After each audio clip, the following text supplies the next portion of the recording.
maka dia mustarih, artinya dia menuju peristirahatan. Dia meninggalkan keperitan dunianya, dia meninggalkan kesusahan dunianya, dan itulah yang dikehendaki seorang mukmin. Karena di dunia ini kan lelah kita hidup ini, banyak masalah, banyak ujian, banyak cobaan. Apabila kemudian dia meninggalkan dunia, artinya dia meninggalkan kelelahan itu. Itu kalau seorang mukmin.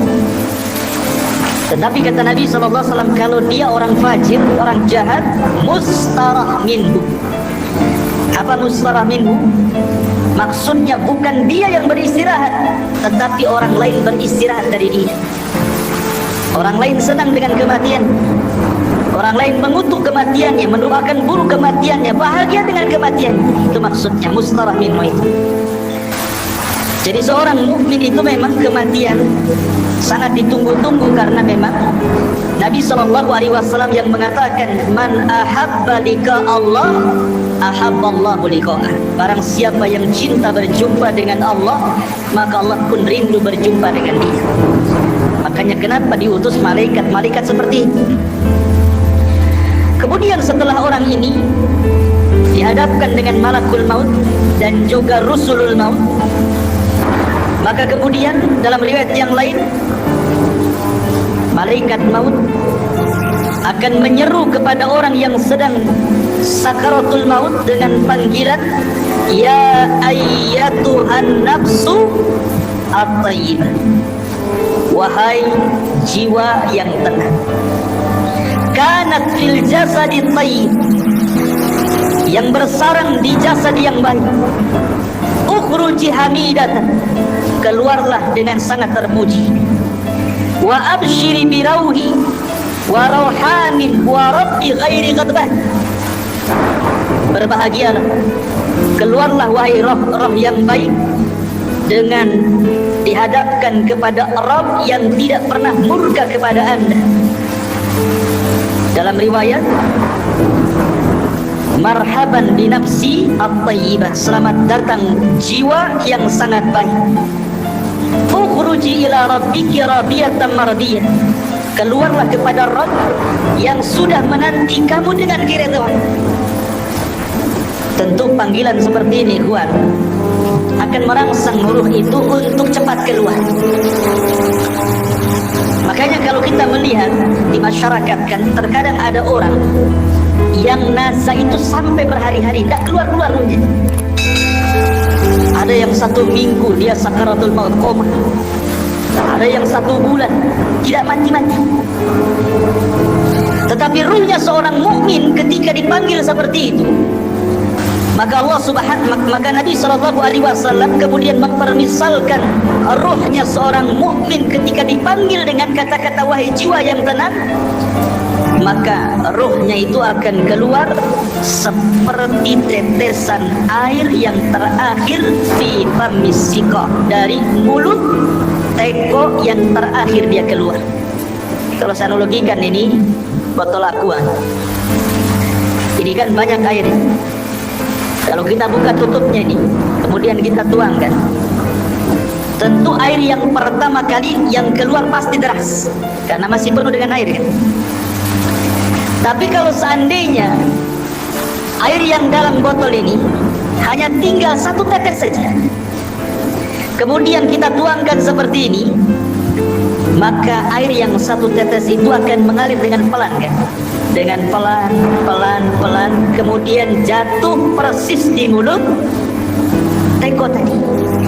Begitulah gambaran Rasul ketika menjelaskan ruhnya seorang mukmin itu keluar seperti tetesan air yang keluar yang terakhir dari mulut teko. Jadi akan lembut. Lain dengan kalau kita langsung keluar begini kan langsung deras gitu ya. Tapi kalau tetesan yang terakhir kan lembut keluarnya, pelan, tapi pasti kemudian keluar. Begitulah Rasul menggambarkan ruhnya seorang mukmin apabila dicabut oleh Allah lewat para malaikat maut. Ma'asyiral muslimin yang dimuliakan Allah Subhanahu wa taala. Kemudian kata Nabi SAW, setelah ruh itu dicabut, ingat malakul maut itu hanya mencabut ruh saja, tugas dia selesai sampai di sini. Kemudian setelah itu beralih kepada malaikat rahmat atau disebut dengan rusulul maut. Lah rusulul maut inilah yang kemudian mengambil alih ruh tersebut, kemudian meletakkan di kain kafan yang sudah disediakan dari surga. Kemudian wewangian yang semerbak laksana minyak misik dalam riwayat. Jadi baunya itu membumbung sampai ke langit, sehingga setiap malaikat yang mencium baunya di langit itu, mereka akan bertanya, ruhnya siapa ini? Maka malaikat yang membawa ruh ini akan menyebut nama dengan nama yang dia sukai dipanggilnya di dunia dan mengatakan ruhnya fulan ibnu fulan. Maka semua malaikat di langit memuji ruh ini. Kemudian ruh ini diangkat sampai ke langit pertama. Maka kemudian penjaga pintu langit pertama membuka pintunya, kemudian naik ke langit pertama. Semua malaikat di langit pertama mendoakan ruh ini. Kemudian naik ke langit kedua, seluruh malaikat di langit kedua mendoakan ruh ini. Sampai kemudian melewati langit ketujuh. Tidak dijelaskan sampai di mana ruh ini dinaikkan ke langit. Yang jelas dia melewati langit ketujuh. Wallahu alam sampai di mana, karena riwayatnya tidak dijelaskan. Kemudian setelah itu Allah berjumpa dengan ruh ini. Kemudian Allah Subhanahu wa taala katakan kepada malaikat yang membawa ruh ini, kembalikan ruhnya ke dalam jasadnya dengan baik. Catatannya, angkat, letakkan di tempat yang paling tinggi yang disebut dengan Illiyin. Illiyin itu tempat yang paling tinggi yang ada di surga. Letakkan catatannya di situ. Kemudian ruhnya kembalikan ke dalam jasadnya. Maka kemudian ruh itu ke dalam jasadnya dikembalikan. Lah saat seperti ini, ketika ruh ini diterbangkan ke langit, disitulah manusia sedang memandikan jenazah ini, kemudian mengkafani jenazah ini, kemudian menyolati jenazah ini, kemudian mendoakan jenazah ini, sampai kemudian ke dalam kubur, kemudian meletakkan di liang lahat, kemudian dipendam kuburannya. Jadi saat proses fardu kifayah itulah ruh naik ke langit. Jadi manusia sedang sibuk memandikan, mengkafankan, menyolatkan, menguburkan, maka ruh punya kesibukan sendiri karena dia sedang menghadap Allah Subhanahu wa ta'ala. Lah kemudian ketika selesai sudah penguburan, barulah kemudian ruh itu dihantar kembali ke dalam kubur. Lah ketika ruh dengan jasad ini kemudian kembali, disitulah orang yang ada di kubur ini sempat mendengar pembicaraan orang-orang yang di atas kuburan. Termasuk suara terompahnya, suara sendalnya, dia mendengarnya. Termasuk apa yang dibicarakan di atas itu dia sempat mendengarnya. Apakah dia sedang menangis, apakah sedang mencela, ataukah sedang memuji, ataukah sedang berbicara tentang hal-hal tentang dia semua dengar. Dan itu berdasarkan riwayat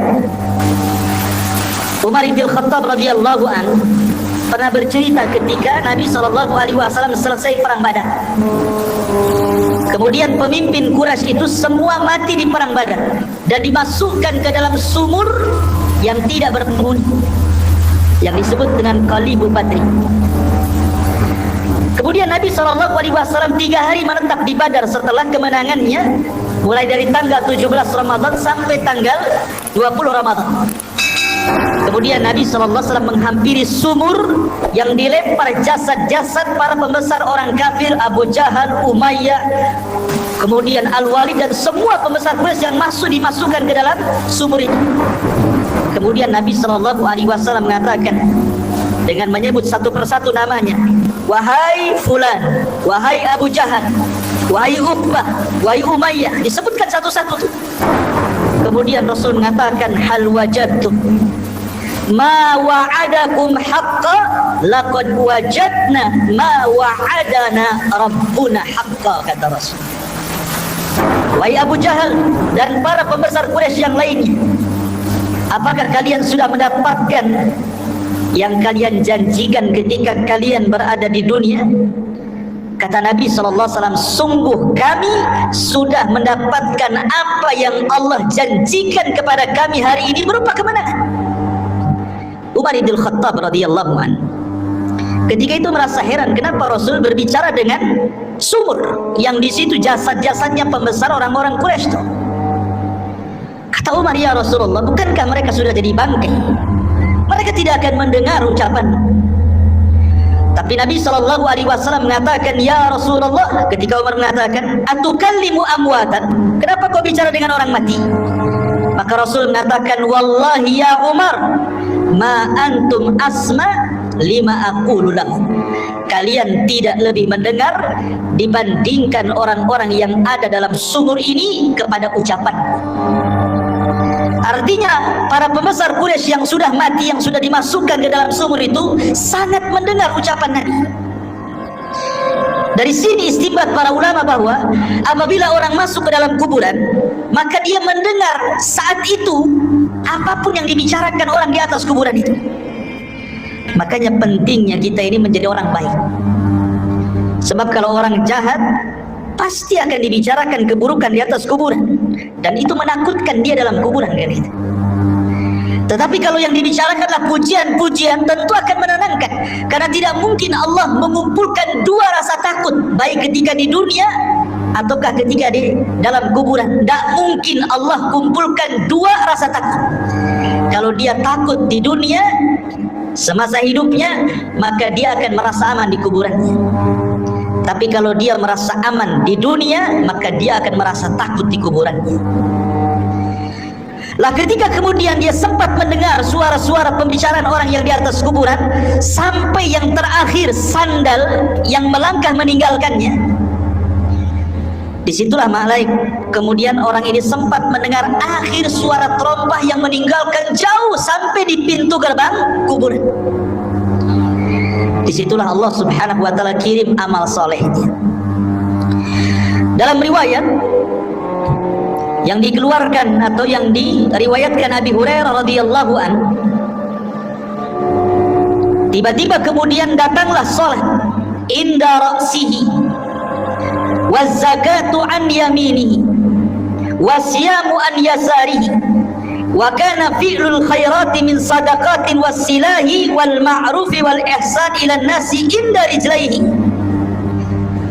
Tiba-tiba ini sebelum mungkar dan nakir datang, maka amalan salat akan mendatangi dan ada di atas kepalanya. Kemudian zakat di samping kanannya, kemudian puasa di samping kirinya, kemudian perbuatan kebaikan dari sedekah, menyambung silaturahim, memerintahkan kebaikan, berbuat baik kepada manusia diletakkan di antara kedua kakinya.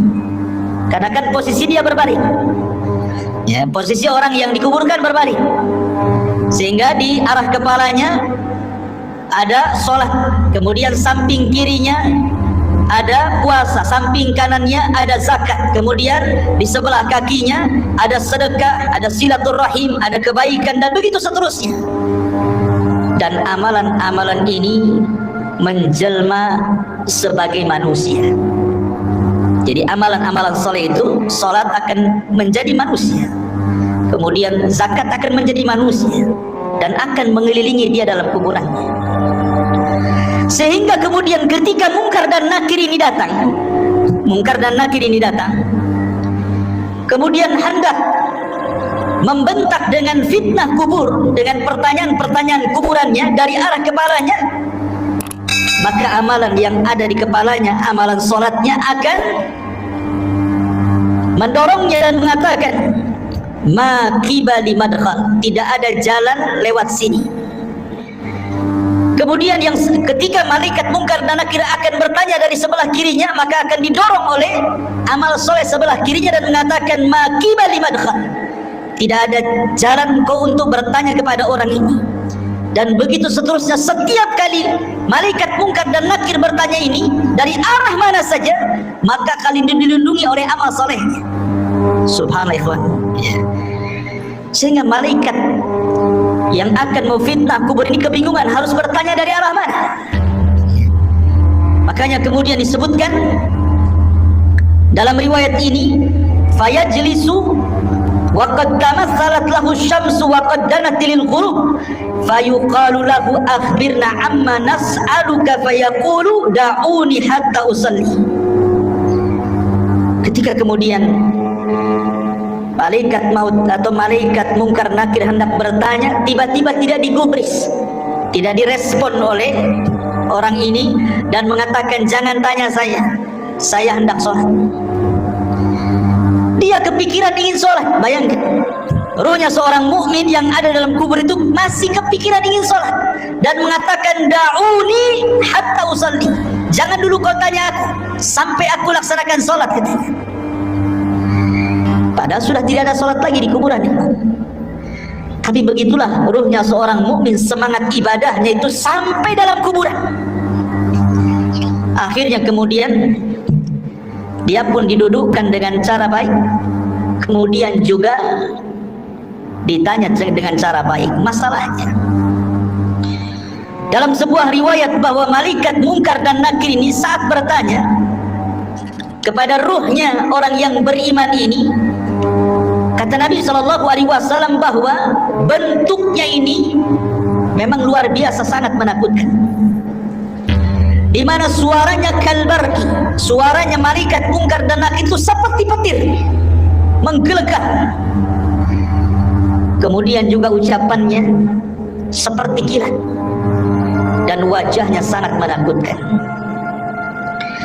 Dari sini ikhwatu fiddin, pertanyaan semudah apapun dalam kondisi takut pasti akan sulit dijawab, kan? Anda saya tanya dengan pertanyaan-pertanyaan, tetapi kemudian setelah itu saya bunuh Anda. Pamannya saya letakkan pistol di kepala, kemudian saya tanya dengan beberapa soalan. Ketika rasa takut menguasainya, soalan semudah apapun akan sulit dijawab. Akan sulit dijawab. Ini kan soalan-soalan yang ma'ruf kita dengar di dunia. Siapa Rabbmu? Kita katakan Allah. Siapa Nabimu? Kita katakan Muhammad. Apa agamamu? Kita katakan Islam. Itu kan mudah. Mudah soalan ini. Tetapi dalam kondisi takut ikhwatu fiddin, walaupun soalan-soalan ini mudah dijawab, belum tentu orang bisa menjawab. Karena memang suara malaikat ini yang bertanya kepada orang ini luar biasa. Suaranya seperti kilat menggelegar, wajahnya menakutkan. Di sini Allah Subhanahu wa taala berikan hidayah kepada ruhnya seorang mukmin, kepada hamba seorang mukmin, dan Allah katakan yusabbitullahu alladhina amanu bil qauli tsabit. Allah akan tetapkan jawaban orang-orang yang beriman dengan jawaban yang mantap. Jadi yang menjawab itu adalah ketetapan dari Allah, taufik dari Allah, bukan kita. Karena dalam kondisi takut kita tidak bisa jawab. Tetapi hamba yang beriman ditolong dalam kuburannya, sehingga Allah Subhanahu wa taala arahkan jawabannya, sehingga setiap ditanya dia sanggup menjawab. Dan ketika dia sanggup menjawab itulah Allah Subhanahu wa taala memberikan rekomendasi dari langit dan mengatakan, ang sadaqa abdi, hambaku telah benar. Ketika sudah dikatakan hambaku telah benar, mungkar dan nakir pun sudah pergi, tiba-tiba Allah katakan, bentangkan kuburannya sejauh mata memandang. Bentangkan kuburannya sejauh mata memandang. Berikan cahaya dalam kuburannya. Bukakan pintu dari sorga. Hantarkan minyak wangi dari sorga, pakaian, minuman dari sorga, suasana dari sorga, hantarkan ke dalam kuburannya. Itulah yang disebut dengan nikmatul kubur, namanya nikmat kubur. Masyarul muslimin yang dimuliakan Allah Azza wa Jalla, Aisyah radhiyallahu anha pernah menceritakan, suatu ketika masuk nenek-nenek Yahudi ke rumah Aisyah radhiyallahu anha. Kemudian nenek Yahudi ini mengatakan kepada Aisyah radhiyallahu anha, inna ahlal kubur yu'adzabuna fi kuburihim. Sesungguhnya orang-orang yang dikubur itu, kata nenek Yahudi ini, mereka akan diazab dalam kuburan mereka. Kemudian Aisyah mengatakan, kadzabti, dusta kamu. Saya akan tanyakan kepada Nabi SAW. Maka setelah itu kemudian nenek Yahudi pergi, Rasul masuk ke rumah Aisyah. Kemudian Aisyah menceritakan, ya Rasulullah, tadi ada nenek Yahudi mengatakan bahwa sesungguhnya orang yang ada di kubur itu akan diazab. Apa pendapatmu? Kata Rasulullah SAW, kadzaba, dia sudah berdusta. Tiba-tiba kemudian wahyu turun, memberitahu dan membenarkan ucapan orang Yahudi atau nenek Yahudi itu. Kemudian kata Nabi SAW, ya. Kemudian Rasul mengatakan, inna hadhil ummah tubtala fi kuburihim. Telah benar ucapan nenek Yahudi itu, karena setiap umat itu akan diuji dalam kuburannya. Maksudnya akan diuji dalam kuburannya, akan diberikan fitnah yang sangat menakutkan. Di sini Nabi SAW mengatakan bahwa kuburan itu awal tempat seseorang menuju akhirat. Lihat, bayangkan fitnah kubur ini kan menyeramkan, ikhwan. Di mana suara malaikat menggelegar seperti petir, kemudian lisannya seperti kilat, wajahnya menakutkan. Apakah kita sanggup melewati fitnah kubur ini? Makanya saking dahsyatnya fitnah kubur ini, sampai-sampai Nabi SAW memberikan irsyad kepada kita, setiap kita salat sebelum salam, kita berlindung dari azab kubur. Apa kata Nabi SAW? Allahumma inni a'udzubika min adzabi jahannam wa min adzabil qabri. Tidak cukup wa min adzabil qabri, wa min fitnatil mahya wal mamat. Dari fitnah kehidupan dan kematian. Fitnah kematian artinya fitnah kubur. Karena sangat mengkhawatirkan. Makanya wajar kalau seandainya Nabi SAW memerintahkan para sahabat saat kemudian menguburkan jenazah, disuruh minta dua perkara. Dan ini sunnah bagi antum yang mengantarkan jenazah ke kuburan. Ini jadi sunnah. Setiap antum mengantarkan jenazah ke kuburan, kemudian menguburkannya dan selesai penguburan, dua doa yang disunnahkan oleh Rasul sebelum antum pulang. Pertama, istaghfiru li akhi. Mintalah kepada Allah ampunan akan dosa saudara kita yang ada di kuburan ini. Yang kedua, minta kepada Allah ketetapan supaya dia sanggup menjawab. Itu saja. Itu sunnah dua, jangan pernah ditinggalkan. Jangan kita hantarkan mayat ke kuburan, setelah dikuburkan kita pulang. Enggak begitu sunnahnya. Tetapi selesai penguburan jangan pulang dulu. Kita dekati kuburan, kemudian kita kepal beberapa tanah kalau kita tidak ikut menguburkan, kemudian kita letakkan di atas kuburannya, kemudian kita katakan, ya Allah ampuni orang ini, ya Allah tetapkan jawaban orang ini, kemudian pulang. Itu sunnahnya, ya. Ma'asyiral muslimin yang dimuliakan Allah Subhanahu wa ta'ala. Kembali kepada hadis Nabi SAW. Kemudian Nabi SAW mengatakan, adapun ruhnya orang fajir, orang jahat, orang kafir, orang fasik, maka kemudian malaikat maut ini akan menyerukan dengan kalimat-kalimat yang sangat menakutkan saat kematiannya. Dia mengatakan, ya ayyatuhan nafsul khabithah kanat fil jasadil khabithi ukhruji zamimatan wa abshiri bihamimin wa ghassab. Subhanallah. Malaikat maut mengatakan, wahai ruh yang jahat, yang hinggap di jasad yang jelek, keluarlah secara tercela dan habarkanlah dengan neraka yang menyala-nyala dan juga dengan nanah penduduk neraka. Coba bayangkan panggilannya, wahai jiwa yang buruk, yang bersarang di jasad yang buruk, keluarlah secara tercela dan habar gembirakan dengan neraka yang menyala-nyala dan darah dan nanah penduduk neraka yang sudah menunggunya. Keluarkan. Ini panggilan menyeramkan, ya. Makanya kenapa kemudian ruhnya orang-orang yang tidak beriman itu tidak mau keluar, sehingga terkadang nazak berhari-hari, berminggu-minggu, berbulan-bulan tidak mau keluar dia tersiksa itu dengan ruh yang ada dalam badannya. Sampai-sampai Nabi SAW ke pisau yang berbentuk bengkok, mungkin bahasa kitanya seperti cerulit, ya. Ada pisau berbentuk bengkok seperti ini, kemudian dihadapkan dengan kambing wol, dihadapkan dengan kambing wol yang belum dicukur itu. Lihat kambing wol itu kan banyak tuh rambutnya tuh kalau belum dicukur itu ya. Kemudian pisaunya dimasukkan. Otomatis ketika pisau dimasukkan ke dalam kambing wol itu, otomatis akan terkait-kait dengan bulu-bulunya. Setelah terkait-kait dengan bulu kambing wol itu, kemudian disiram.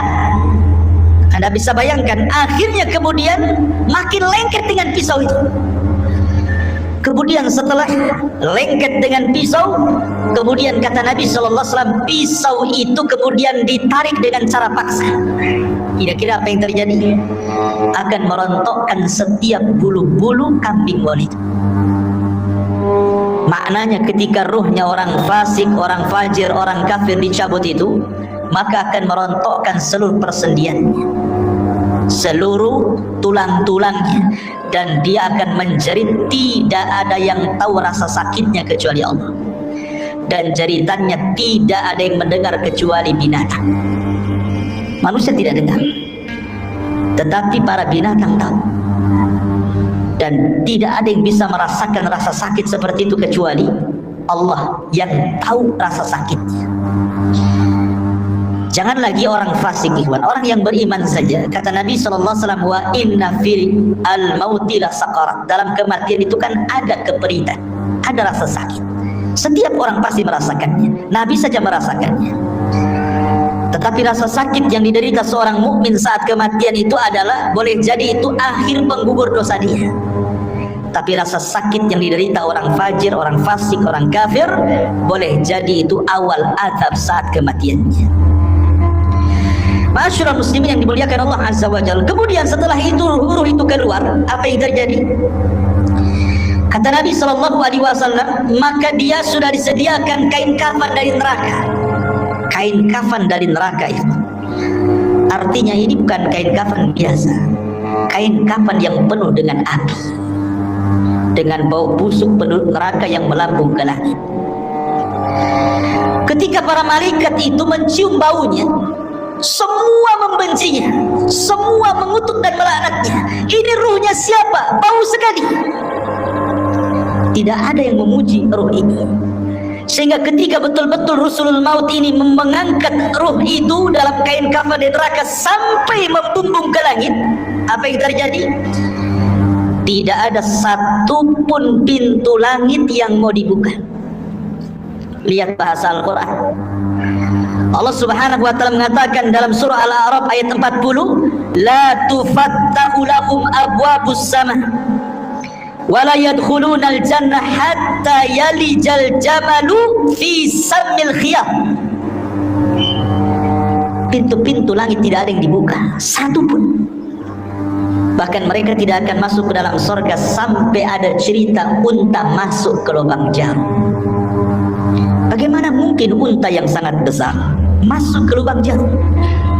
Lubang jarum itu kecil, unta itu besar. Artinya bahwa selubang jarum pun pintu langit itu tidak akan dibuka, dan dia tidak akan menembus walaupun hanya langit pertama. Kemudian setelah itu Allah Subhanahu wa ta'ala hanya berfirman kepada ruh yang jelek ini dan mengatakan, letakkan catatannya fi sijin. Sijin ini tempat di bawah dasar bumi. Kenapa tidak diletakkan di lapisan bumi pertama, kedua, ketiga sampai ketujuh? Sebagian ulama mengatakan bumi menolak catatan amalnya. Bumi saja menolak. Di mana lapisan bumi pertama menolak untuk diletakkan catatannya, kemudian turun lagi ke lapisan kedua menolak juga, lapisan ketiga menolak juga, sampai lapisan bumi yang terakhir menolak juga. Ketika kemudian ditolak, akhirnya diletakkan di mana catatan itu? Di sijin, ya, di dasar bumi yang paling dalam. La haula wala quwata illa billah. Kemudian kata Allah Subhanahu wa ta'ala dalam Al-Quran, wa man yusyrik billahi faka'annama kharra minas sama fatakhtafuhu at-tayru aw tahwi bihi ar-rih fi makanin sakhih. maka ruhnya akan dijatuhkan, tidak dihantar malaikat, sehingga ruh itu seperti terbang yang disambar burung ataupun dihempaskan dengan angin, sehingga ketika ruh ini kembali ke dalam jasadnya seperti orang yang jatuh dari ketinggian. Begitulah rasanya. Anda bisa bayangkan, Anda jatuh dari atas ketinggian 20-30 meter saja, rasanya luar biasa sakit. Itulah yang akan dirasakan oleh ruhnya orang jahat ketika dilempar dari langit kemudian menyatu lagi dengan jasadnya. Apa yang terjadi ketika itu? Kalau dia memang amalan solehnya mungkin kurang, dia sholat tapi mungkin jarang-jarang, atau mungkin sholatnya asal-asalan, datang itu amalan-amalan sholat dia, atau mungkin amalan-amalan yang lainnya, tetapi sosoknya menjadi orang lemah, tidak bisa kemudian menolak malaikat mungkar dan nakir yang akan menghajar dengan pertanyaan, tidak sanggup menolak. Lain kalau dia seorang yang beriman, maka amal solehnya akan menolak dia, ya, sehingga akan sulit kemudian mungkar dan nakir mendekatinya. Tetapi kalau dia amal solehnya mungkin ringan saja, dia sholat kadang tidak, dia akan datang amal-amal yang lainnya, tetapi tidak bisa melindunginya, sehingga dengan mudah mungkar dan nakir itu dalam kondisi sudul wujuh, kata Rasul, sangat buruk sekali wajahnya, hitam kelam, kemudian membentak dengan suara petir, dengan suara kilat, menakutkan, sehingga ketika ditanya man rabbuk, siapa rabbuk, wa man nabiyuk, siapa nabimu, wa ma dinuk, apa agamamu, pertanyaan ini ringan, tapi karena ketakutan yang bersangatan, dia pun tidak bisa menjawab dan mengatakan wallahi la adri aqulu kama qala an-nas wa fa'altu kama fa'ala an-nas. Aku tidak tahu, aku mendengar, ya pernah mendengar apa yang diucapkan manusia seperti itu. Dia tidak bisa menjawab, ya. Ketika dia tidak bisa menjawab berkali-kali, apa yang terjadi? Maka Allah Subhanahu wa ta'ala akan mengirim penyeru dari langit dan mengatakan angkadzaba abdi, hambaku telah berdusta. Subhanallah. Disebutkan dalam riwayat summa yuqayyadu lahu a'ma asam akma abka, didatangkan kepadanya orang yang buta, orang yang tuli, orang yang bisu, wa biyadihi mirzabatun, di tangannya ada gada yang sangat besar, lau duriba biha jabalun lakana turaba, kalau palu itu dipukulkan di bukit atau gunung itu hancur jadi tanah. Dan itu dipukulkan setiap kali dia tidak bisa menjawab. Tidak bisa menjawab, dipukul. Tidak bisa menjawab, dipukul. Yang kalau dipukulkan lauduri babiha jabalun, kata Rasul, kalau pukulan itu diletakkan di gunung batu, lakana turaba, gunung itu akan menjadi turab, tanah, hancur berantakan. Bagaimana kalau dipukulkan kepada manusia? Mengerikan, ikhwatul fiddin yang dimuliakan Allah Azza wa Jalla. Maka ketika itu kemudian Allah Subhanahu wa ta'ala katakan, sempitkan kuburannya sesempit-sempitnya, kemudian bukakan pintu neraka kepadanya, hantarkan hembusan-hembusan panah dari neraka ke dalam kuburannya, kemudian dia pun mendapatkan azab kubur yang nanti saya akan jelaskan seperti apa azabnya. Tapi kita kembali kepada pembahasan awal ruhnya seorang mukmin. Ma'asyiral muslimin yang dimuliakan Allah Azza wa Jalla, ketika ruhnya seorang mukmin sudah selesai dari fitnah kubur, maka Nabi SAW menjelaskan, fayuqalu lahu umdhur ila maq'adika minan nar. Tiba-tiba ketika dia sedang duduk selesai dari fitnah kubur, tiba-tiba dibentangkan di sebelah kirinya gambaran neraka yang sedang menyala-nyala, diperlihatkan neraka. Kemudian dikatakan, unzur, lihatlah, ila maq'adika minan nar, tempatmu di neraka itu. Kemudian qad abdalakallahu bihi maq'adan minal jannah, tapi tenang, tempatmu bukan di sana. Kemudian sebelah kanannya digambarkan gambaran sorga dan dikatakan tempatmu di sini. Dalam riwayat, maka kemudian malaikat ini mengatakan, lihatlah tempat dudukmu di neraka in asaita. Kalau engkau bermaksiat, itulah tempat duduk. Tapi karena engkau yang beriman, maka tempat dudukmu bukan di sana. Kemudian tempat dudukmu di sini.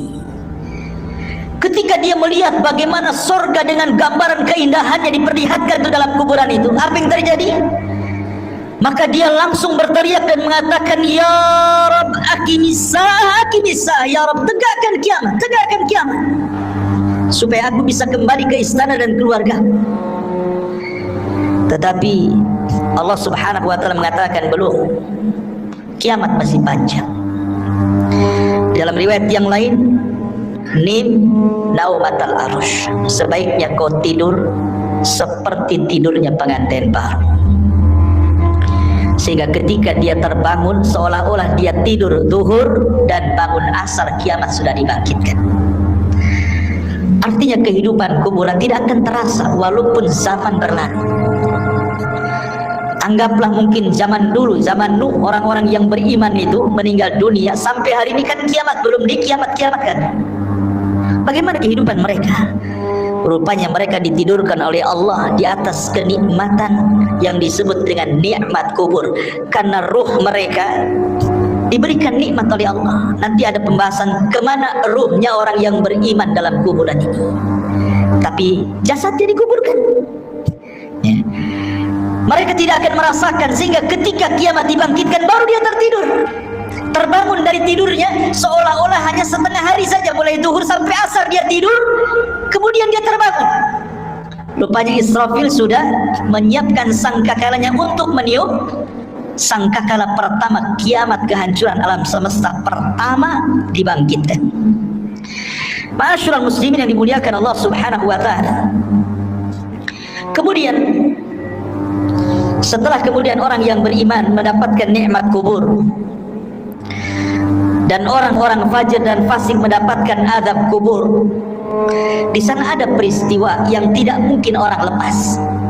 Apakah dia mukmin, apakah dia kafir, apakah dia fasik, apakah dia fajir, apakah dia sahabat Nabi ataukah bukan sahabat Nabi, ada peristiwa yang tidak bisa lepas dari manusia. Apa itu? Himpitan kuburan. Semua manusia akan dihimpit dalam kuburnya, tidak akan selamat. Mau bayi sekalipun yang belum punya dosa tetap akan dapat himpitan kuburan. Bahkan sahabat Nabi sekelas Sa'ad ibn Mu'ad, yang satu kabilah Aus masuk Islam karena dia. Kemudian saat kematiannya 70.000 malaikat tidak pernah turun dari langit, turun pula ke bumi untuk ikut memandikan jenazahnya. Tapi Rasul mengatakan, kalau ada orang yang selamat dari himpitan kubur, Sa'adlah orangnya. Tapi Sa'ad pun tidak selamat. Bayangkan, himpitan kubur tidak akan menyelamatkan siapapun, mau sahabat Nabi atau bukan sahabat Nabi, mau orang yang beriman atau orang kafir, semua akan merasakan himpitan kuburan ini.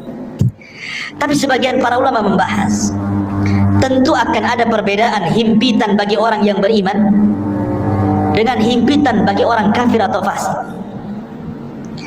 Sebagian ulama mengatakan, adapun himpitan bagi orang yang beriman itu seperti ibu memeluk anaknya. Rasa kasih sayang seorang ibu kepada anaknya, seperti itulah bumi ketika menghimpit, laksana seorang ibu memeluk anaknya. Karena kita ini dari tanah dan akan kembali kepada tanah, jadi tanah itu seperti ibu bagi kita. Sehingga ketika himpitan tanah itu menghimpit setiap jasad orang yang beriman, maka tidak akan merasakan rasa sakit sedikit pun, karena itu bentuk sayang seorang ibu kepada anak.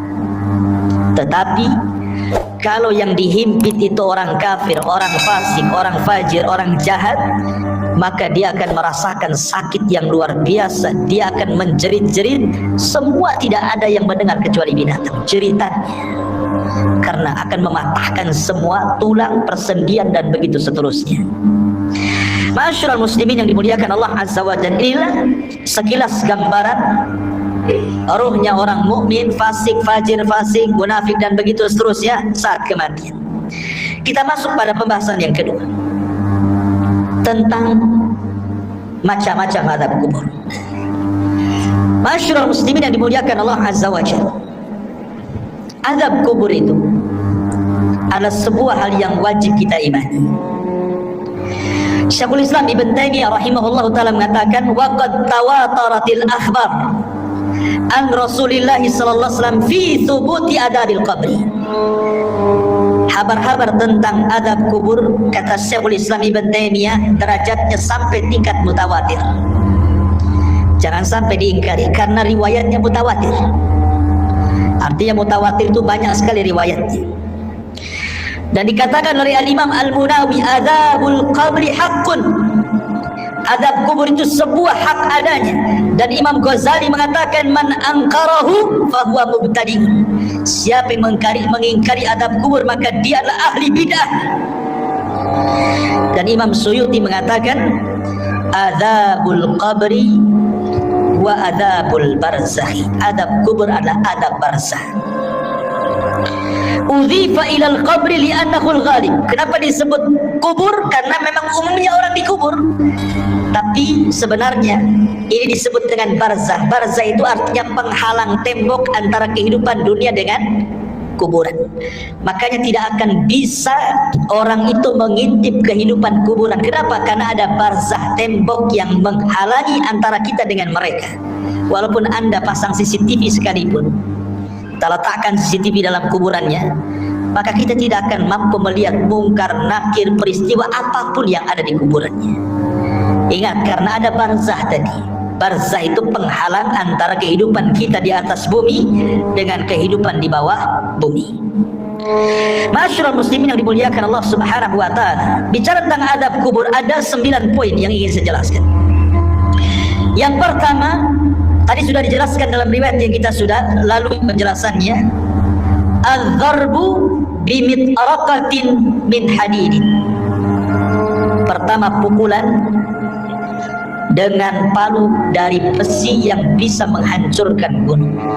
Dan itu berdasarkan hadis Anas ibn Malik radhiyallahu anhu yang dikeluarkan Imam Bukhari, di mana disebutkan bahwa fayasihu sayhatan yasmauha man yalihi illa tsaqalain.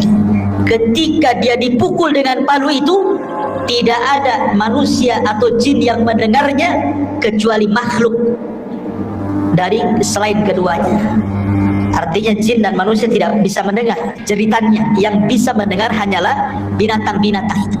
Binatang mendengar jeritan kita, tetapi manusia dan jin tidak bisa mendengarnya.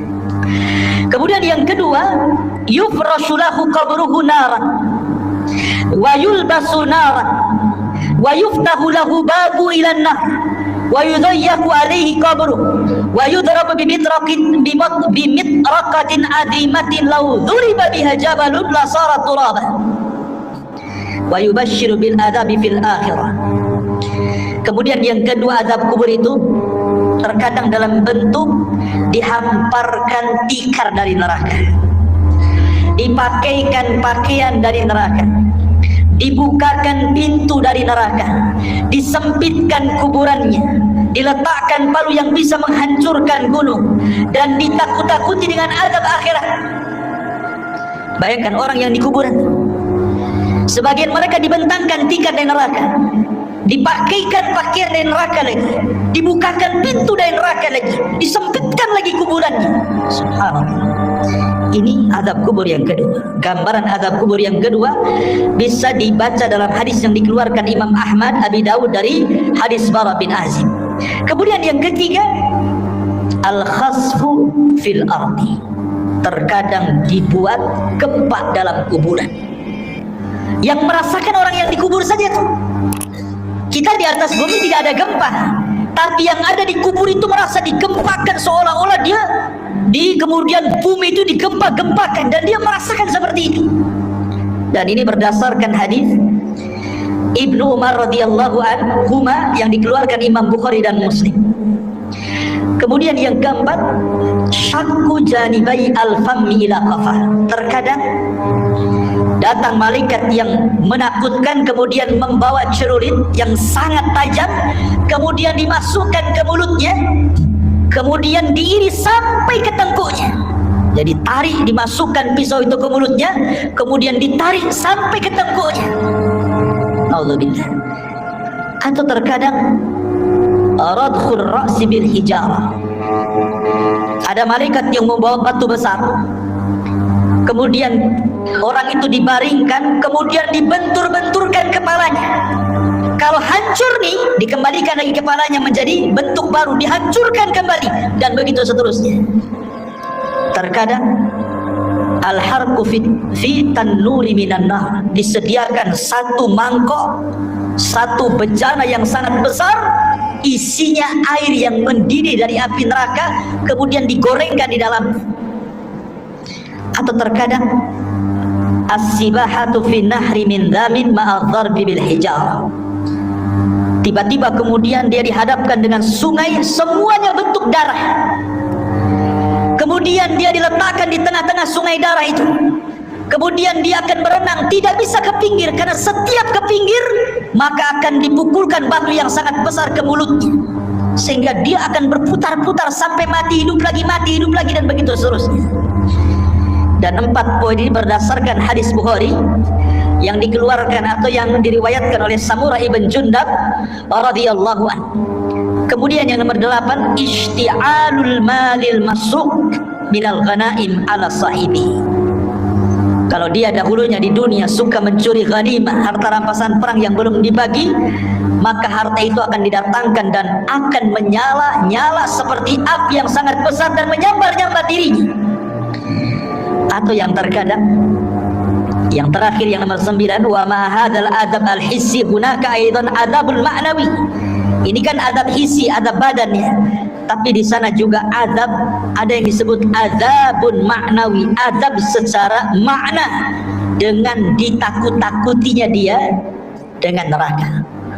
Jadi dibentangkan gambaran di neraka, nanti kamu akan masuk ke situ, nanti akan masuk ke situ, dan dia akan merasa takut yang luar biasa. Ini padahal baru adabul adna, ya, adab yang rendah. Adab yang besar itu nanti di neraka.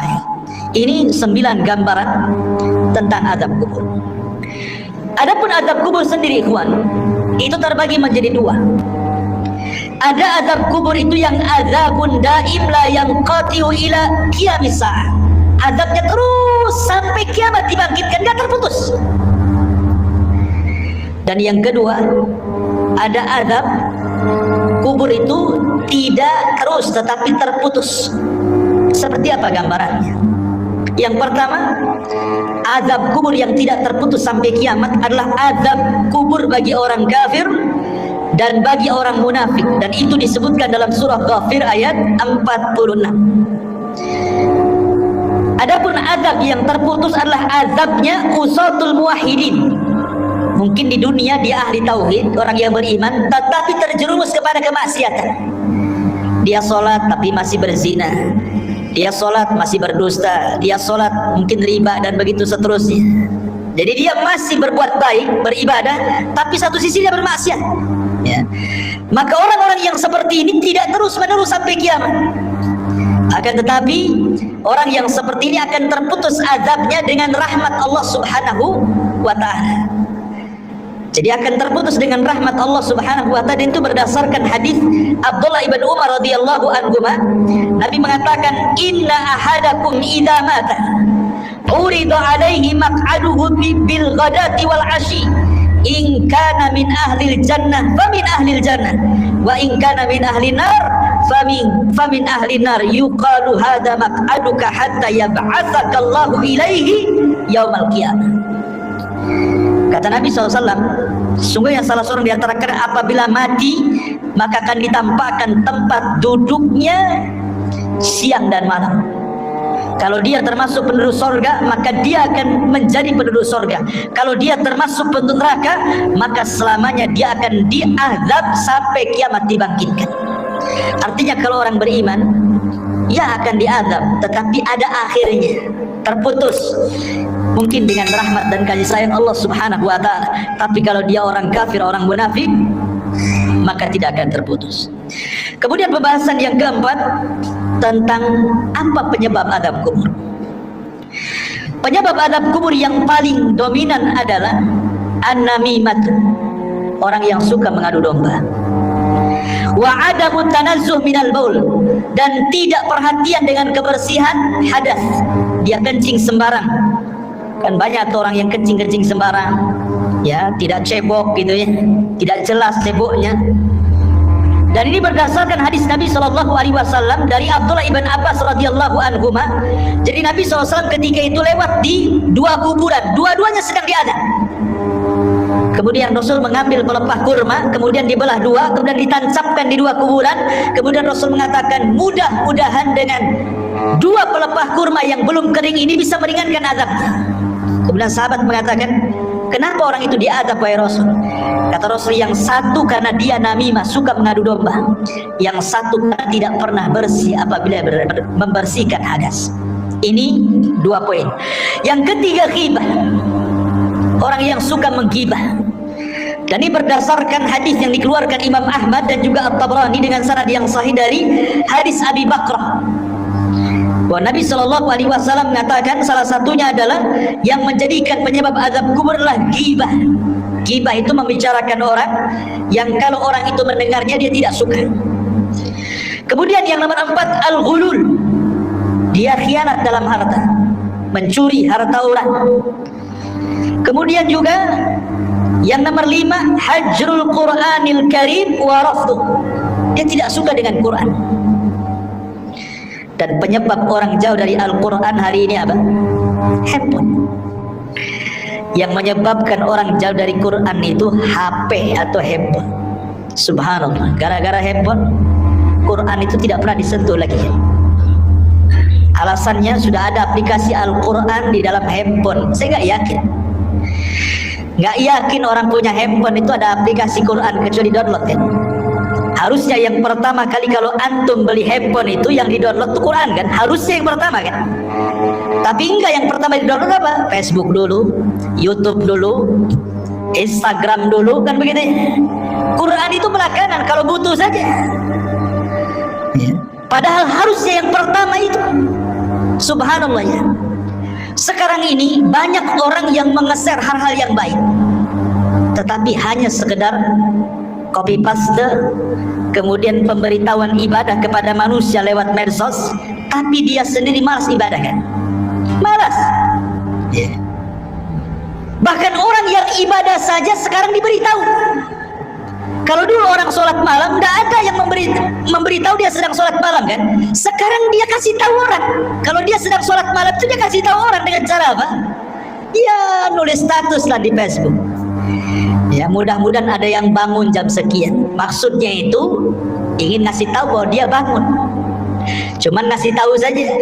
Sholat kan gitu. Seolah-olah dia sedang sholat, orang tidak kan begitu. Ini kan ria juga. Apa bedanya kan begitu? Sekarang ini semua itu memang banyak orang yang baik mengeser kebaikan, tapi hanya di-share saja. Orang yang mengeser sendiri tidak pernah mengamalkan kebaikan yang di-share-nya kan? Lalu apa faedahnya ikhwatu fiddin muliakan Allah Azza wa Jalla? Makanya di sini ikhwatu fiddin bahwa tantangan yang paling berat ketika orang jauh dari Quran itu adalah handphone. Handphone ini tidak bisa lepas dari kita. Tidur saja wajib di sampingnya. Kalau bisa itu sekarang ada power bank itu wajib di sampingnya. Nggak perlu lagi dicopkan, sudah ada di bawah bantal. Bangun saja itu yang dibaca. Kira-kira ada apa nih? Ya. Kemudian kalaupun dia sekarang kan tidak ada orang dengar televisi kan atau melihat televisi, jarang.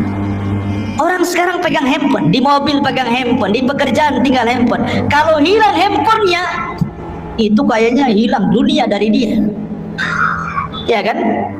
Kalau dompet ketinggalan, gampang lah nanti. Tapi kalau handphone ketinggalan, pulang diambil. Ya, sampai seperti itunya. Jadi ini salah satunya adalah hajrul Quran, meninggalkan Quran, termasuk juga an-naumu anis salatil maktubah. Orang yang sengaja tidur ketika datang waktu salat. Dan itu berdasarkan riwayat yang dikeluarkan ataupun dari sahabat Samurah ibn Jundab radhiyallahu an, Nabi sallallahu alaihi wasallam mengatakan ammal ladzi yuzlagu ra'suhu bil hajar fa innahu ya'khudul Qur'an fayarfadhuhu wa yanamu 'anis salatil maktubah. Jadi ketika Rasul menjelaskan di kuburan itu ada malaikat yang membawa batu, kemudian ada yang terlentang, kemudian dibenturkan kepalanya sampai hancur. Kemudian malaikat ini pergi hendak mencari batu yang lain. Kemudian ketika datang batunya yang baru, rupanya kepalanya sudah kembali menjadi normal, dibenturkan lagi, kemudian cari batu lagi, dan begitu seterusnya. Kemudian Rasul menjelaskan bahwa adapun kenapa adab orang ini seperti ini, pertama karena dia tidak pernah membaca Quran, yang kedua karena dia tidur saat datang waktu sholat. Nah ini yang keenam. Kemudian yang ketujuh al-kadhib, orang yang suka berdusta. Dan sekarang dusta ini paling mudah dilakukan dengan medsos. Sekali lagi kembali ke medsos, apalagi musim politik. Hati-hati, musim politik ini jangan nge-share asal-asalan, karena terkadang untuk menjatuhkan lawan, terkadang menyebarkan berita hoax. Kita tidak tahu. Ya, contoh umpamanya akhir-akhir ini kita mendengar Saudi Arabia mengadakan pesta itu, Holy Week apa itu ya, pesta hantu. Ya. Hoax, Iwan. Tidak ada itu cerita kayak gitu. Dari mana? Itu hoax yang disebarkan untuk menjelek-jelekan negara sana kan itu. Itu kan sedang membuka festival apa? Ya, ceritanya begitu. Ya, memang dia membuka semacam wahana wisata. Kemudian di situ ada hantu-hantuan. Mungkin ada orang sana yang berpenampilan seperti itu, kemudian disebar seolah-olah Saudi mengadakan acara seperti itu. Ikhwatu fiddin, muliakan Allah azza wa jalla. Nah, berita-berita seperti ini kalau kita hanya melihat di YouTube saja, oh seorang benar kan? Ya. Ini berita hoax. Kadang-kadang kita mudah terpancing dengan berita-berita seperti ini hanya karena melihat YouTube saja kan? Nah, ini hati-hati. Kalau kita mungkin hanya sekedar membaca, oke lah. Tapi kalau kemudian sampai mengeser kan sama aja dengan hantu menyebarkan dusta kan? Nah itu kan hati-hati. Ini penyebab azab kubur terbesar hari ini adalah dusta. Karena orang berdusta paling mudah sekarang. Nulis status share, copy paste share, selesai. Dia tidak sadar bahwa dia sedang berdusta. Kalau dulu berdusta itu paling 1-2 orang yang kena korbannya. Sekarang kita berdusta ini bisa ribuan orang kena korban, ikhwan. Dengan cara melihat itu semua kena dengan berita yang kita share. Nauzubillah. Ya. Dan ini kata Al-Hafidz Ibnu Hajar rahimahullahu taala, wa innama istahaqqa ta'dzib lima yanshau an tilka kadhbah. Bahwa kata Imam Al-Hafidz Ibnu Hajar rahimahullah mengatakan sesuatu hal yang berhak mendapatkan azab kubur ketika seseorang mudah kemudian menyebarkan berita dusta. Kemudian yang nomor 8 zina berdasarkan hadis Samurah bin Jundab. Kemudian yang nomor 9 aklur riba, memakan dosa riba. Kemudian yang nomor 10 asyirku wal kufru, kesyirikan dan kekufuran, termasuk juga niyahatul mayyit. Niyahatul mayyit itu maksudnya orang yang hidup ketika ada yang meninggal, orang yang dicintainya, dia pun meraung-raung, menjerit-jerit seolah-olah menolak takdir Allah.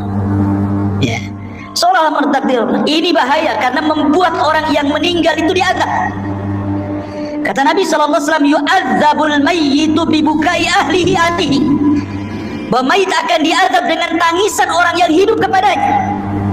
Makanya antum wajib, laki-laki yang menggunakan akalnya, kalau ada keluarga yang meninggal, nasihati. Biasanya wanita-wanita yang suka niyahan, ya, nasihati mereka. Jangan menangis, tabah, sebab dengan tangisan orang hidup itu menjadikan si mayat diazab masalahnya.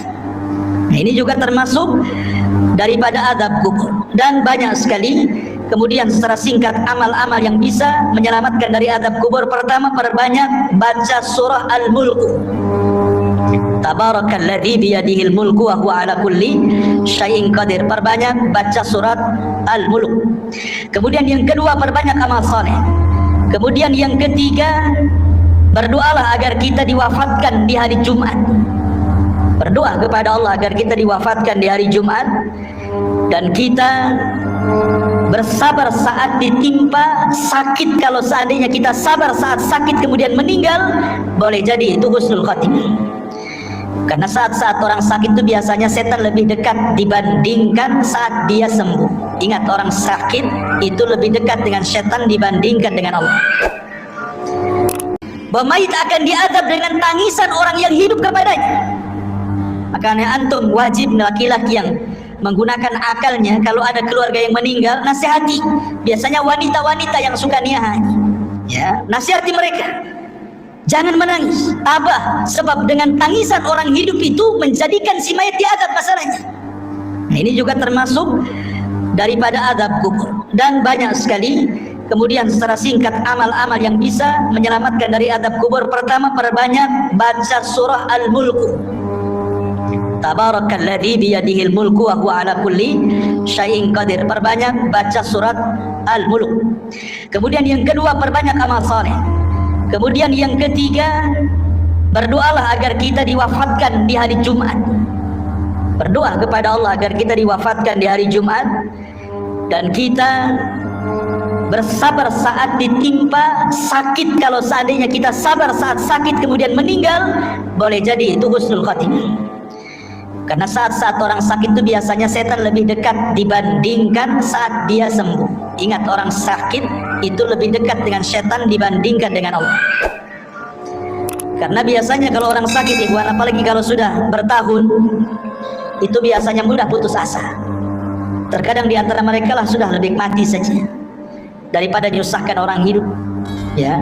Atau terkadang menolak takdir, kenapa saya terus yang sakit, kenapa kok gak disembuh-sembuhkan. Kemudian bayangannya macam-macam, akhirnya malas ibadah, ya. Kemudian juga istiqomah, dan istiqomah ini berat, ya, tetapi inilah yang bisa menyelamatkan dari azab kubur. Kemudian juga al-mautu bimurabitan fi sabilillah, kematian saat menjaga perbatasan saat jihad. Kemudian juga yang paling penting, berdoa kepada Allah Subhanahu wa taala dan senantiasa mengamalkan ketakwaan kepada Allah, dan yang paling penting lagi menjauhi sebab-sebab adab kubur yang tadi saya sebutkan tadi, ya, dusta, namimah dan begitu seterusnya. Tapi pembahasan yang terakhir bicara tentang ruh. Kemana ruh saat manusia sudah selesai pertanyaan mungkar dan nakir, artinya selesai fitnah kubur, berarti masuk ke nikmat dan adab kubur, kan itu. Kemana ruh ini saat nikmat ataupun adab kubur? Baik, masyaallah muslimin yang dimuliakan Allah Subhanahu wa taala. Al-Imam Ibnu Qayyim rahimahullahu taala, beliau mengatakan dalam kitabnya Ar-Ruh, pembahasan di mana ruh ini. Pertama kita akan bagi tentang ruh ini. Ruh para nabi. Pertama, ruh para nabi. Ruh para nabi tentu berada fi a'lal illiyin, berada di tempat yang paling tinggi, yang disebut dengan rafiqil a'la. Karena Nabi SAW ketika meninggal dunia, kemudian malaikat maut mengatakan kepada Nabi dua pilihan, apakah engkau mau hidup terus di dunia dengan kegemilangan, kemenangan yang sudah diraih, ataukah mau menyusul teman-temannya di tempat yang paling tinggi di surga? Maka Rasul mengatakan, Allahumma ila rafiqil a'la, saya memilih ke tempat yang paling tinggi di surga. Jadi ruhnya para nabi berada di rafiqil a'la. Kemudian yang kedua, arwahus syuhada, ruhnya para syuhada, orang-orang yang mati syahid. Allah Subhanahu wa taala mengatakan dalam surah Al-Imran ayat 169, wala tahsabanna alladziina qutilu fi sabilillahi amwatan bal ahya' inda rabbihim yurzaqun. Jangan kau sangka orang yang mati di jalan Allah itu mati, tidak, mereka hidup. Mereka mendapatkan rezeki di sisi Allah Subhanahu wa taala. Abdullah bin Mas'ud radhiyallahu anhu ketika bertanya tentang ayat ini kepada Nabi sallallahu alaihi wasallam, di mana ruhnya para syuhada? Maka Rasul mengatakan, arwahuhum fi ajwafi tayrin hadarin laha qanadilun mu'allaqatun bil arsy. Jadi ruhnya para syuhada berada di kendil-kendil, dibawa oleh ketiak burung sorga, kemudian diletakkan digantungkan di arsy Allah Subhanahu wa taala. Jadi ruhnya para syuhada berada di kendil-kendil yang dibawa terbang oleh burung-burung, kemudian digantungkan di bawah arsy. Ini ruhnya para syuhada. Kemudian yang ketiga, arwahul mu'minin salihin, ruhnya orang-orang yang beriman yang saleh. Maka takunu tuyuran ta'alluqus syajaril jannah. Maka ruhnya orang-orang yang beriman yang soleh, mereka akan digantungkan di pohon-pohon surga. Mereka akan digantungkan di pohon-pohon surga. Adapun yang keempat, arwahul usad, ruhnya orang-orang yang ahli maksiat. Dia orang Islam tapi ahli maksiat, berzina, berdusta, berjudi dan begitu seterusnya. Dia orang Islam tapi usad ahli maksiat. Maka dijelaskan bahwa mereka tetap ditahan dalam kuburannya, karena mereka tidak bisa keluar dari kuburannya dan mereka merasakan adab kubur. Mereka tidak bisa keluar dari kuburan. Kemudian juga yang nomor 5, Imam Ibnul Qayyim rahimahullah ta'ala mengatakan, masih membahas tentang usad, maksudnya orang yang ahli maksiat. Minhum man yakunu mahbusan ala babil jannah, kama fi haditsil akhar, ra'aitu sahibakum mahbusan ala babil jannah. Adapun orang-orang yang beriman, yang ahli maksiat, kemudian maksiatnya sudah selesai diadab. Kan tadi saya katakan bahwa orang yang beriman yang ahli maksiat kan adab kubur tidak terus, tapi terputus karena rahmat Allah Azza wa Jalla. Lah sebagian ruhnya itu diletakkan di halaman pintu sorga. Ya, di halaman pintu sorga kata Imam Ibnul Qayyim rahimahullah ta'ala. Kemudian yang keenam, ruhnya orang-orang kafir. Tentu ruhnya orang-orang kafir, mereka diazab dan tidak bisa keluar dari kuburan, dan mereka akan bolak-balik masuk neraka. Tetapi sekali lagi, ikhwatu fiddin muliakan Allah Azza wa Jalla, keterangan para ulama seperti ini tidak bisa kita katakan dengan jazm, dengan tegas, karena soal ruh itu kan tidak ada yang tahu kecuali. Makanya Al-Imam Ibnul Qayyim rahimahullahu ta'ala ketika Al-Imam Ibnu Utsaimin rahimahullahu ta'ala ketika ditanya tentang ruh ini, maka beliau mengatakan ruh itu urusan Allah Subhanahu wa ta'ala, dan ini adalah perkara gaib, kita tidak bisa menetapkan kecuali dengan dalil. Ini kan hanya ijtihad para ulama saja seperti ini. Tetapi hakikatnya ruh di kuburan itu di mana? Wallahu a'lam. Hanya Allah Subhanahu wa ta'ala yang tahu dengan kondisi ruhnya, apakah mereka orang-orang yang beriman ataukah mereka orang-orang kafir. Adapun ada riwayat yang maudhu yang disebutkan oleh sebagian ulama, seperti ruhnya orang kafir berada di sumur Barhut, diletakkan di sumur Barhut. Sumur Barhut itu yang ada di Hadrul Maut Yaman. Di situ ada sumur, antum bisa klik saja atau di YouTube sumur Barhut. Itu sumur menakutkan yang ada di Yaman. Ya, sampai hari ini para ilmuwan berusaha meneliti itu. Ya, sumurnya besar. Jadi ada yang mengatakan bahwa orang-orang kafir diletakkan di sumur itu. Ya, adapun ruhnya orang-orang yang beriman tentu fil aliyyin, tetapi sekali lagi ini riwayatnya lemah gitu ya, bahkan tidak berdasar. Tapi oleh sebagian ulama ada yang menyebutkan seperti perkataan Imam Barbahari rahimahullah dalam kitabnya Syarhu Sunnah. Wallahu a'lam bishawab. Maka dengan berakhirnya pembahasan ruh, berakhir juga pembahasan tentang seputar kematian dan azab kubur. Mudah-mudahan bisa menjadi ibrah bagi kita, dan kita tutup dengan doa kafaratul majlis. Subhanakallahumma bihamdika asyhadu an la ilaha illa anta astaghfiruka wa atubu ilaik. Allahu ta'ala alam. Assalamualaikum warahmatullahi wabarakatuh.